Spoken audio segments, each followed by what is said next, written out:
Hi there. Sometimes it's nice to make our jewelry with something other than chain or bead stringing wire. There's a whole variety of cords out there that you can use, and I'm going to show you the special little finding that will help you to finish your ends neatly. So often when we make our jewelry, it's strung on bead stringing wire and finished with crimps. Either that or we use chain. But there are lots of other materials that can be used to make jewelry. Silk cord, like these, is colorful and very popular now to add some softness and texture to a piece of jewelry. Of course, leather has always been popular. Strips of suede, whether narrow or wider and thicker, and even in bright colors.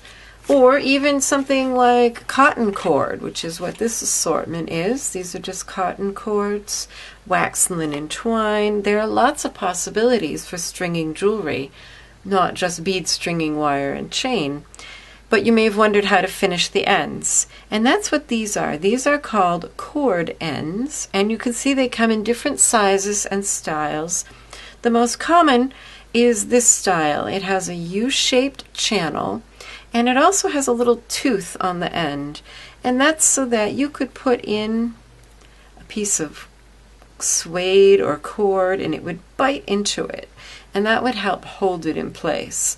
I recommend when you use cord ends that you also use a drop of a strong glue, such as super glue or E6000.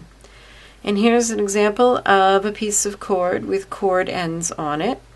It just wraps around, and then there's a loop that you can attach a jump ring or a clasp to and finish a piece of jewelry.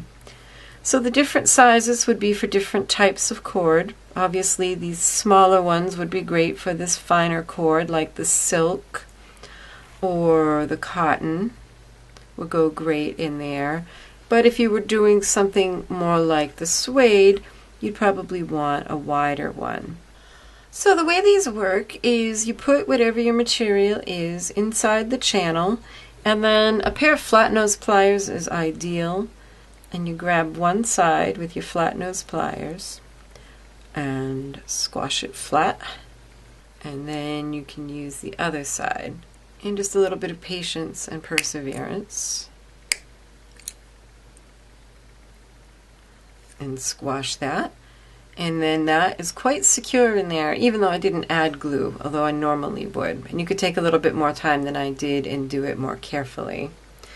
These ones with the coils are done in a similar way. I have started flattening this one with this round cord.